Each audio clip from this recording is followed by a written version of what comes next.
right, here we go. Let's go.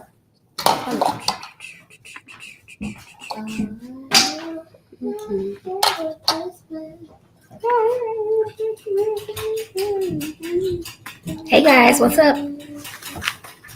Good evening, good evening, good evening. How are you guys doing? We are live. We are live, and well, and we are so grateful to God for being alive. At least I am. I can't speak for you. I can only speak for me. But I'm grateful to be alive and well with my family.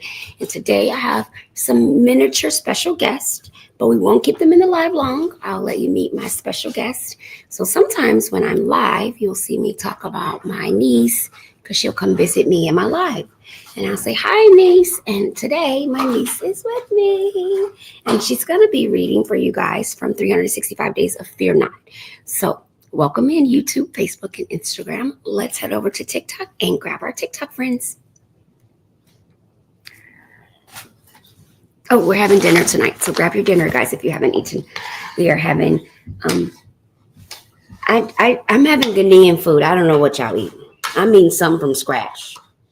I don't know what y'all eat. Yeah, my brother made that. It is corned beef. What is it, brother? Excuse me? What am I eating, brother? That's egg and corned beef stew. Egg and corned beef stew. And yesterday I had fufu.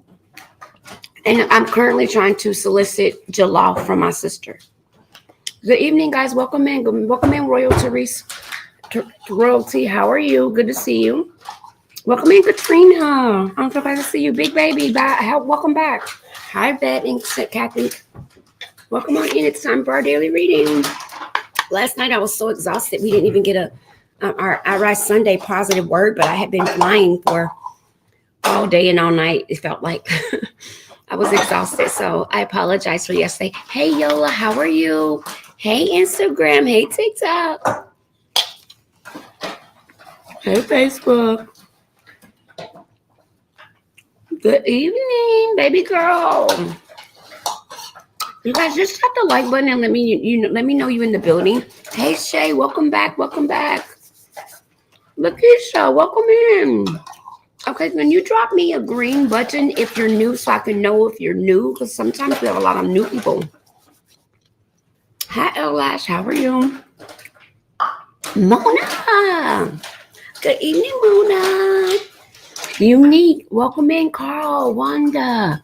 Thank you, Mona, for the likes. Ken. Thank you. I am so grateful. And I would be even more humbled if you guys can tap the like button. Do you think that okay, if you guys can get me to 1,000 likes, I will introduce you to my two nieces. They're hanging out with me tonight for our reading. And we'll just bring them in and out really quick. So I want you guys to meet them. You know, I always post the young lady singing. It's my niece, Amy. Both of her parents are talented. Thus, she is talented like her parents. Hello, Tamitha. Come on. And because I have double the love and I'm double the dope auntie, this is my niece, Ishi.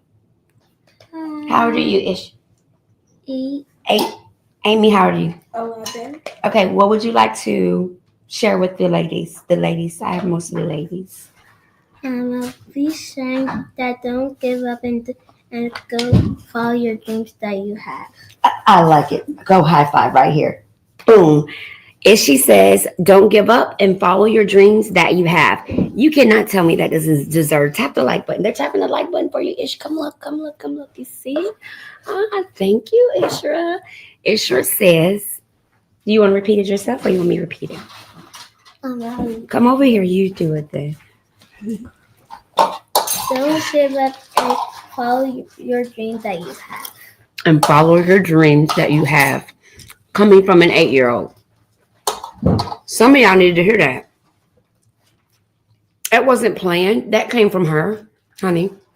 I actually had told them, because I'm over 18. I had actually told them they can only peek in and out. They didn't expect to get to say anything. So that was literally.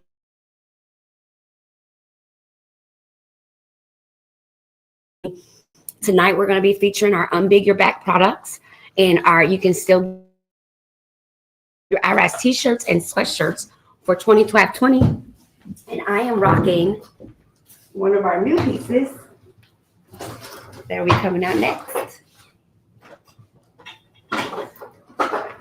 So it's actually a little jacket.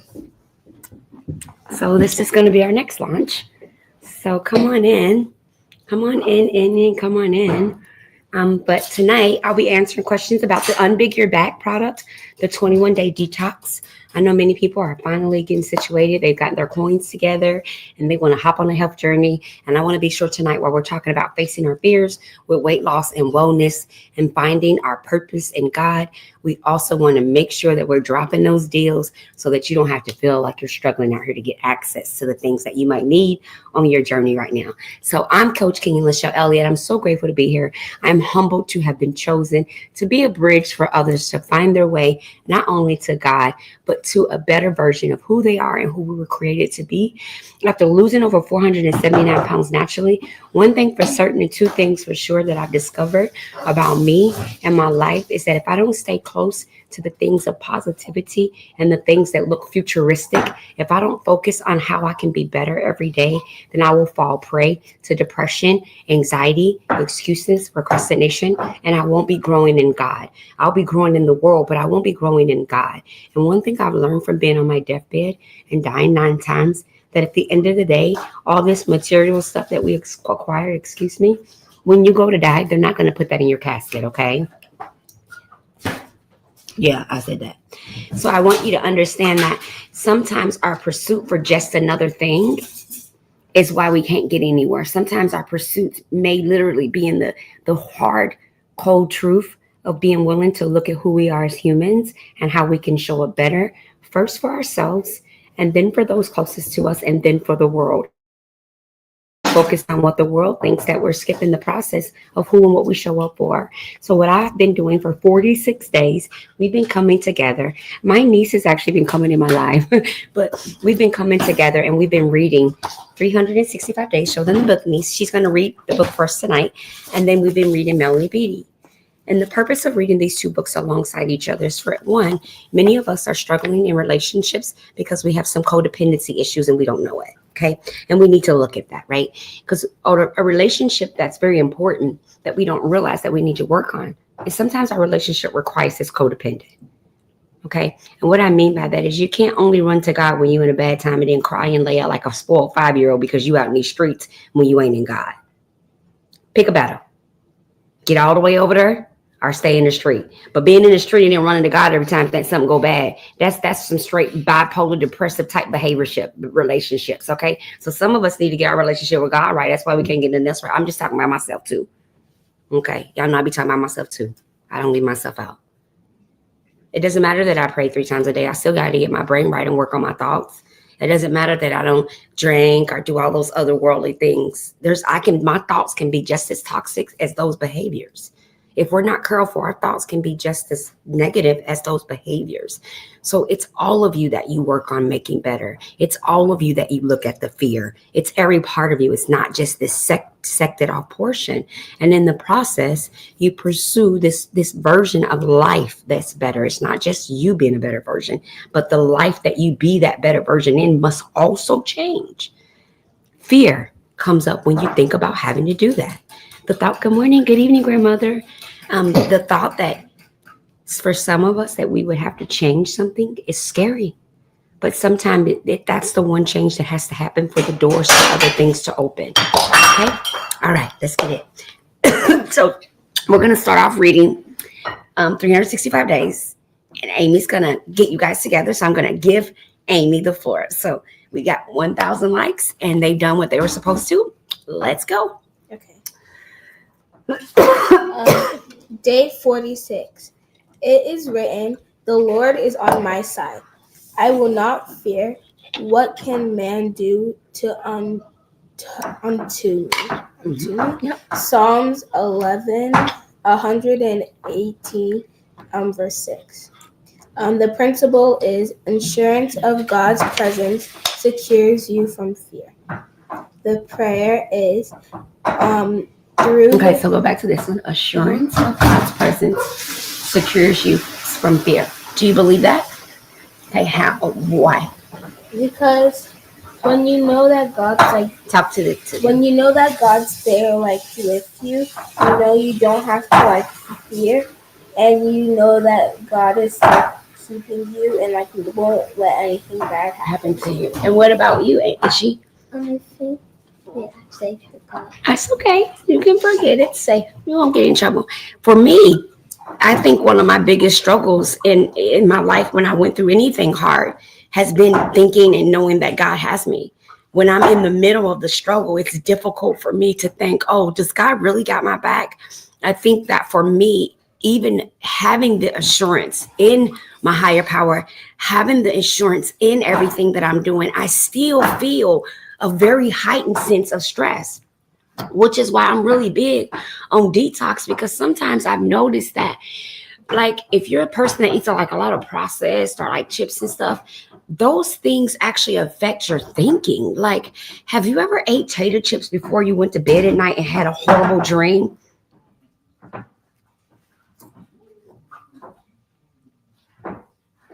Because of what's in it, right? Like, so what I began to notice is that it wasn't just how I acted and what was happening around me, it was also what I was eating and when I was eating it. So it was more than just that one thing. Thank you guys so much for following. Thank you for the likes. I see you, babies. Thank you, thank you, thank you. It was more than just that one thing. So now when I look at my journey of being healthy and being faithful and healthy, because there's a difference, I noticed that I have to stay consistent and self-disciplined, because it's always one thought away from me feeling overwhelmed enough to emotionally eat or act out or whatever. Okay, let's go. The prayer is, through the blood of Jesus, I subdue the fear of men in my life. In Jesus' name. Number 2, I withdraw my fear of men and surrender it to God Almighty in Jesus' name. Amen. Now, what part of the prayer touched you? That we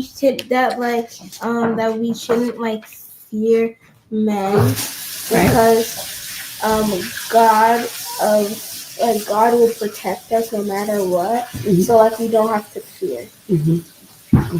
Okay, good job. Bring it in one more time. Bring it in. All right, I got my little helpers today, guys. We got helper 1, helper 2. Okay, next reading is going to be Melody Beatty. Okay, y'all know Journey to the Heart.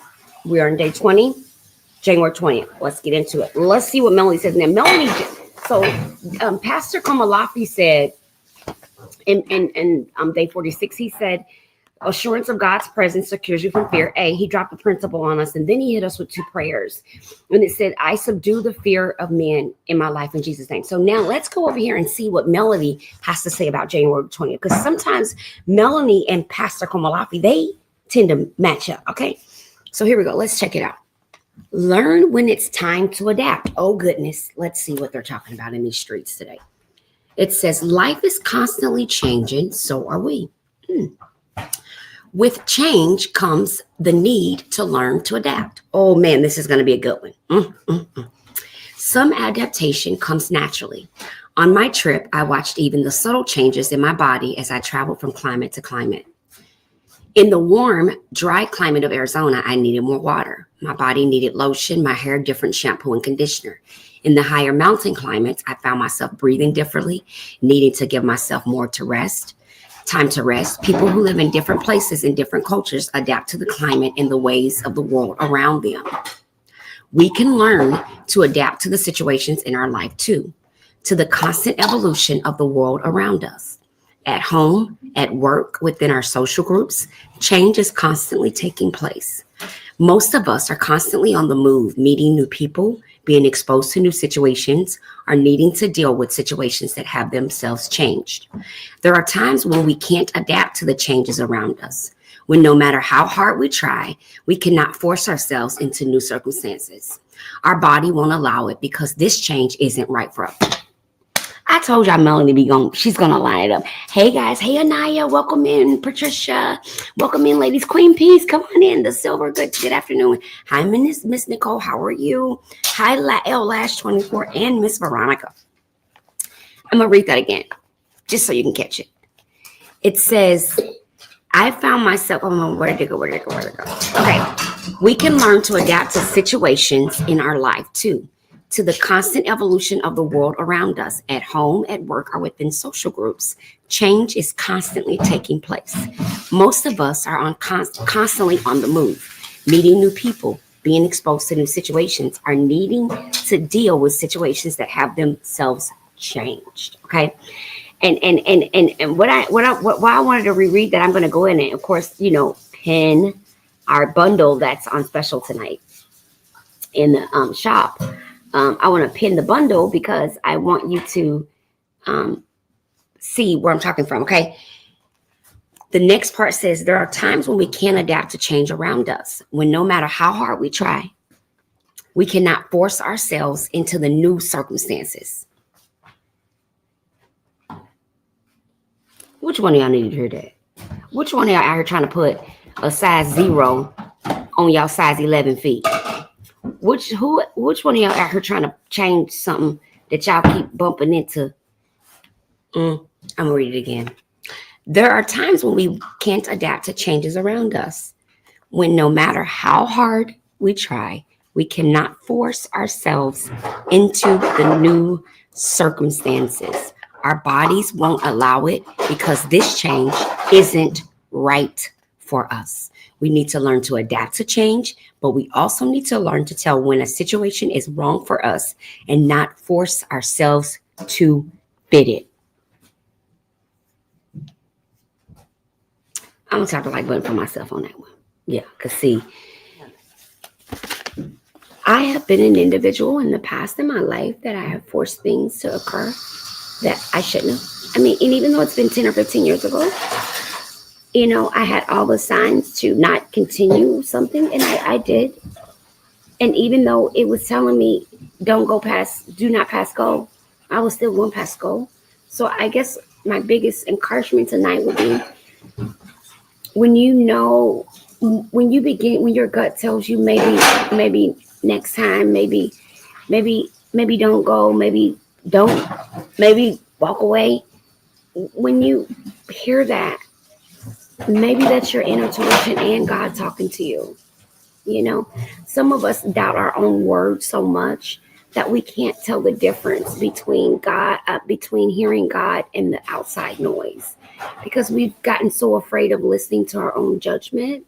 But what I want to tell you is, when you double down in prayer and in God, He will give you discernment to that feeling. So when you get that feeling in your stomach, God will give you discernment to that feeling, and you will know through that discernment if it's something you should or should not be praying.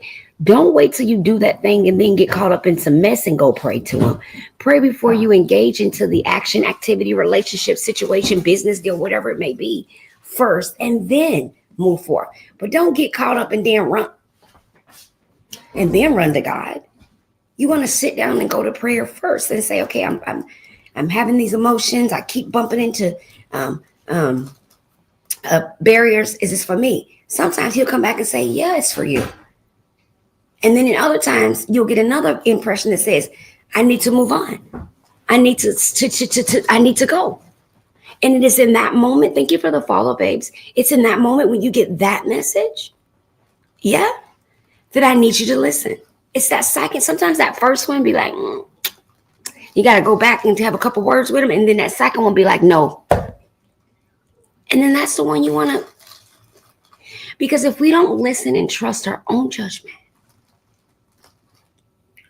we have to wonder about our maturity and our emotional sobriety. Okay? We have to, okay? We have to then look at those two things. We have to. Okay? We have to. And the reason why we have to, because if we don't, then we'll keep. Have you ever looked, like, I know for me, till about 8 years ago, I realized, good evening, Kimmy, good evening, Lovely, good evening, is it Tina B? I noticed that every couple of years I had the same similar type of situation come up in my life, until I stopped letting that situation come up in my life every couple of years.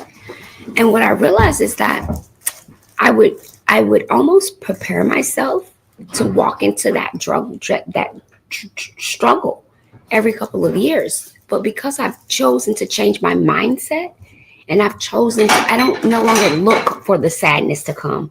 I don't like, there was a time where I would wait for a date on the calendar to happen and be sad about it. Why would you set yourself up for sadness? That doesn't even make, oh, well, my mom died next week, so I know I'm going to be sad. Why would you think that? But that's how I used to think. So how can I ever overcome and get better or move past something if I'm planning every time that day comes around? The first thing I tell myself is I'm going to be depressed next week because this is the day I lost so-and-so. Or, I just know around Christmas, I'm going to be just sad as I can be because I miss my whole family. Okay, and Christmas is every year. But is it a reason to remind yourself to be sad? You're not saying I woke up on Christmas Day and I was sad. You're planning weeks and months in advance to be sad on a said day. Which means there might be a choice in there. Which means some of us might need to question ourselves and ask why we would want to pre-plan to be depressed when, well. So basically, I'll tell you my story for me. So for me, I lost my first daughter, passed away when she was 9 months old. Her name was Kanisha. And she was I was so young and she was so young. So we were very bonded, right? And she passed away when she was 9 months. And so from the time she passed away until she was 29 years old, every year at her birthday, I would fall into a dark depression. But the thing is, I would come out of the depression a couple of weeks after that. So what I began to notice is that about May, I'd start being depressed about July.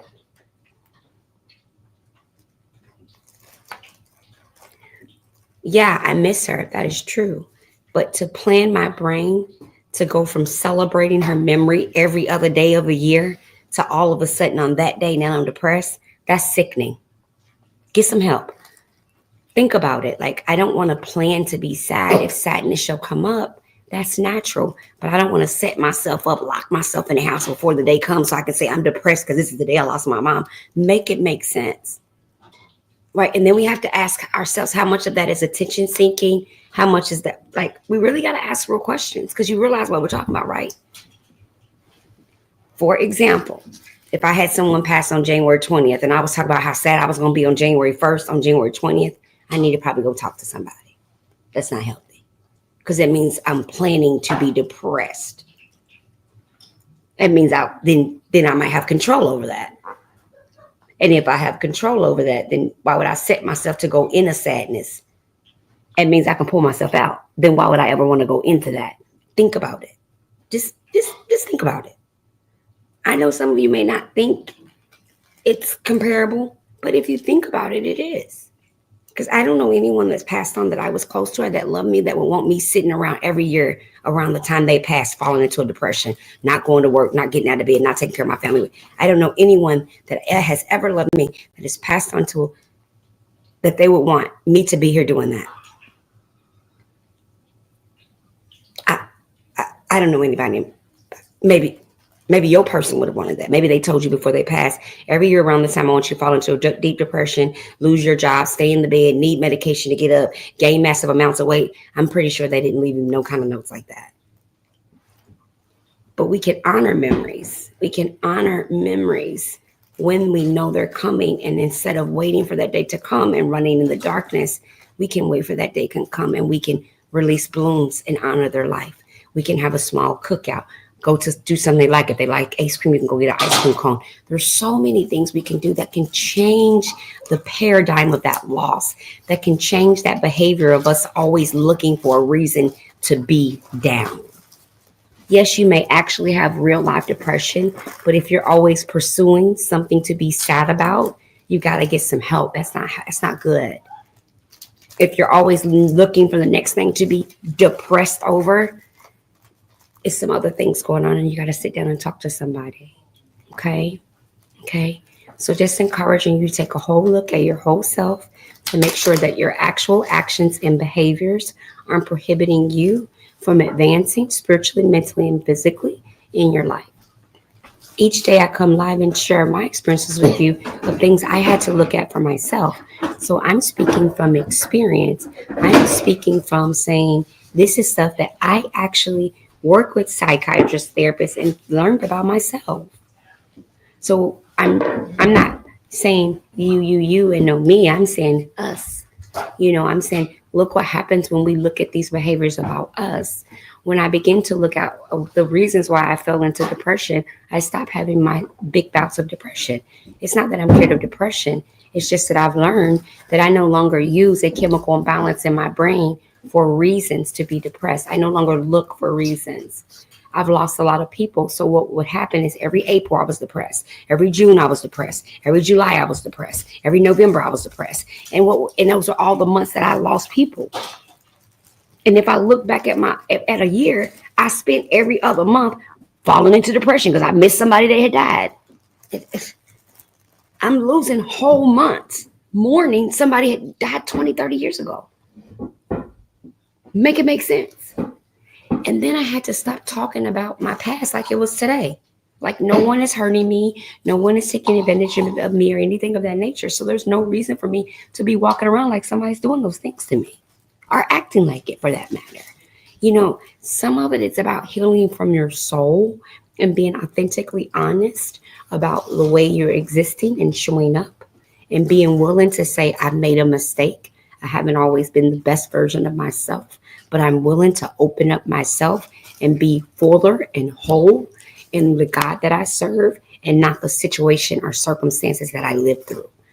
Like many of us are living through our eating issues, our relationship issues, but we're avoiding the connection that we need to be more satisfied. That would be, let's say that we're more satisfied, right?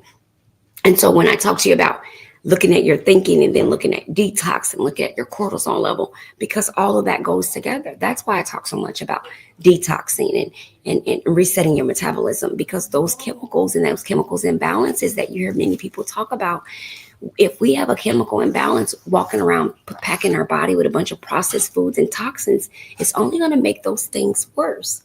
If you already battle with depression and anxiety, you can't sit around and eat a bunch of sugar because you're going to go up, and then guess what? Everything that goes up has to come down.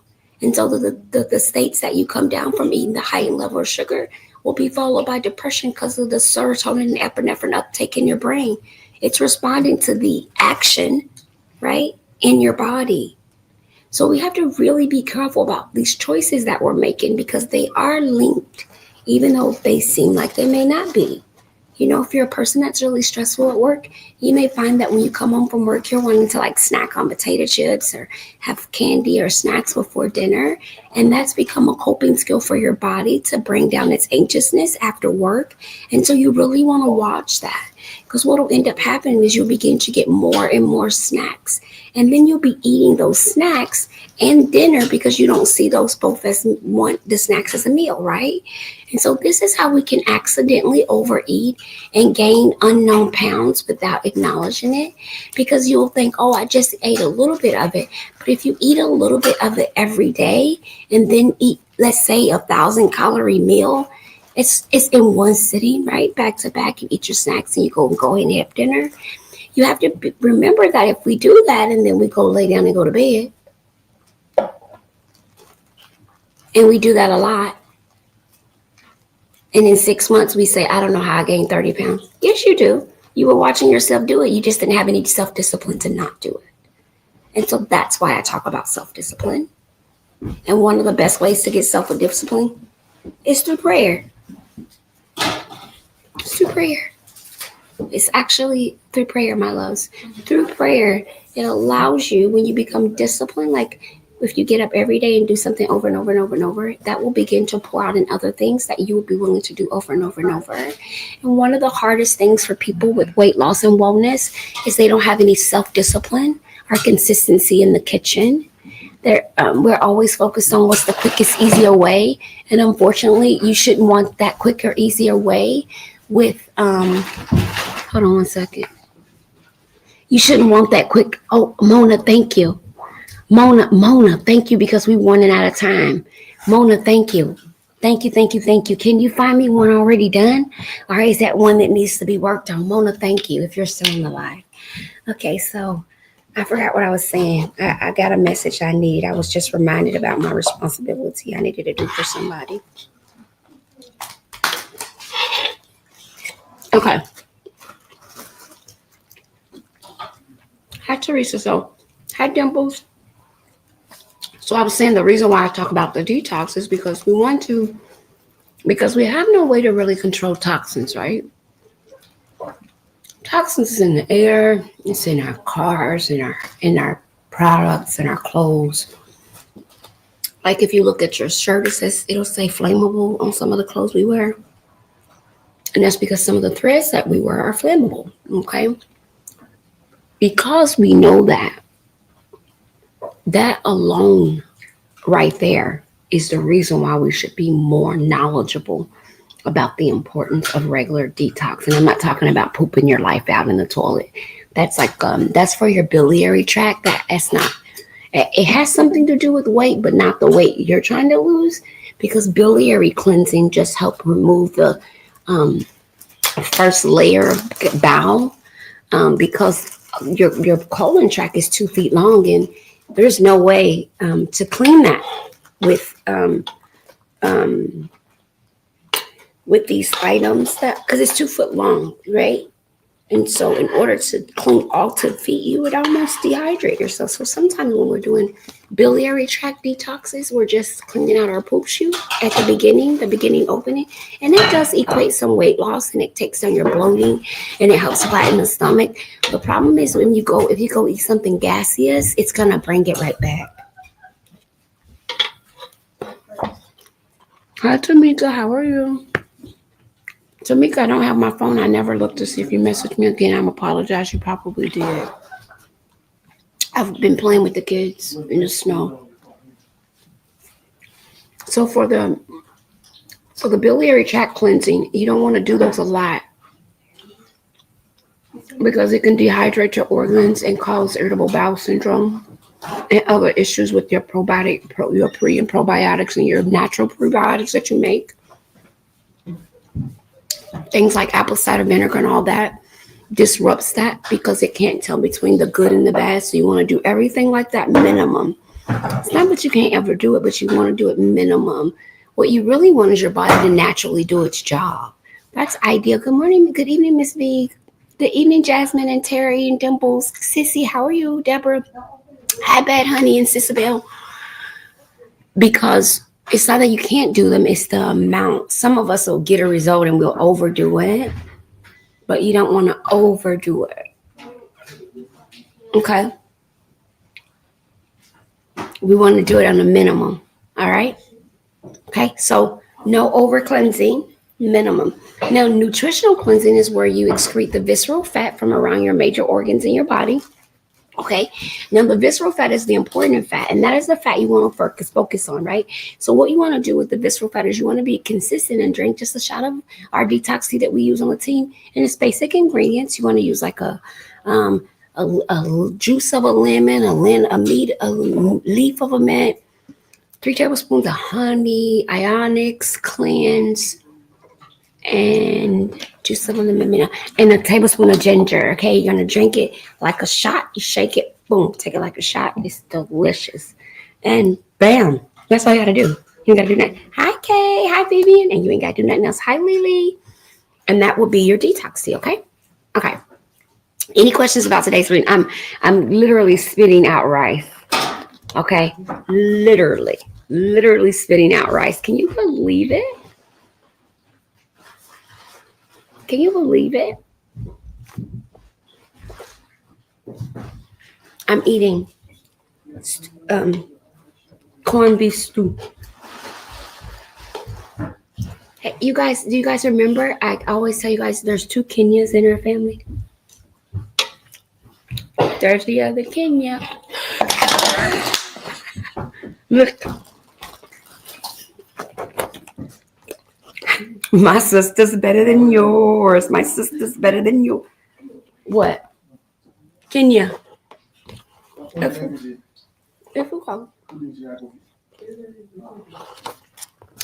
My sister made me Jula. Oh, detox tea. Okay, sorry. So with the detox tea, the mint of the honey, the ginger, and the lemon, because the goal of the detox tea is to lower your cortisol level and take your body out of the fight or flight mode, right? When the body's not in the fight or flight mode, it's actually capable of losing weight because your body is center focused. So either we're fighting or we living. So if your body is swollen, a lot of inflammation, issues with your bowels, etc., your body is in fight or flight. That's its job, is how it protects itself. We want to lower that, soften the belly, lower the cortisol level, and that produces weight loss naturally. Hence 479 pounds. I drink detox tea. I use my shake once a day. Yes, I do those other things too. But the one thing I consistently do, just to show you I'm no cap, I'm not at home, but all my stuff I brought with me. Okay, so even though I'm not in Arizona, I brought all of my products with me to my sisters so I can stay thin. I'm kidding you guys. Okay, any other questions about the tea? The detox tea, the recipe does come included in the Unbig Your Back program. I tagged it in the link. The Unbig Your Back. I feel like maybe I'm not making the tea right. Okay, Kay, let's talk about it. You want to talk about it in the WhatsApp chat with the girls? Oh, right here, because we could do it in the WhatsApp chat if you want. Sometimes the first couple of times people say that if you doubting it, because it usually tastes really good. It actually has a good flavor. Are you using your 3 tablespoons of honey? Hi, Coola DeVille. Good to see you, sweetheart. Welcome back. Hi, Audrey and Deborah. Tamika, how did you go on your detox, your 2 cleanses? How was your back-to-back? Did your 2 cleanses go okay? Or did you still want to do that 11-day reset with me? I keep putting out rash, y'all. Okay, you just let me know if you want. If we want to take it to the family, let's take it to the streets with the family. We could do that, sis. Okay. Any other questions about the detox? Yep, it was good. Okay. Okay, bet. So do you think that on February 1, we want to do the 11-day shred? Is the, yes, 8 ounce, yes, the 8 ounces is okay, grandmother. Remember yours is 8 ounce is because I got ground ginger and peppermint. So when you first start out, it needs to be ground ginger and actual mint, not peppermint. See if you can get, well, I know you probably got some fresh mint because you real herbal life. My girls be real herbaled up, you guys. Yeah. So remember we talked about February the 1st.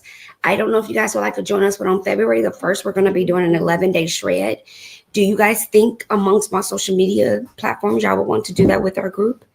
Regular mint, fresh mint. When you go to the store, you want to get the green. Yep, like leaf mint. It's actual leaf, and we chop it down really small so your tea has little leaf pieces in it. Little leaf pieces in it, okay? So on February 1st, we'll be doing an 11-day shred, and it's 11 days where we are avoiding a lot of sugar and processed items to reset your body. I do this with my clients to see if they have autoimmune issues or issues with sugar or food allergies. By removing all of those heavy foods and then slowly adding them back in, we're able to see if there's any triggers, okay? All right. So just think about it. Tomorrow, I'll ask you guys in again. And tomorrow, we'll be back on our normal schedule. I'll see y'all bright and early in the morning when I get off prayer line, okay? But as for tonight, thank y'all for walking with me. I want to say hi to my sister. She's going to go, but I want to say hi. Okay? So, bye. I love you guys. Thank you for having me and my nieces. If she comes, say bye. Bye. Thank you for having us. Bye.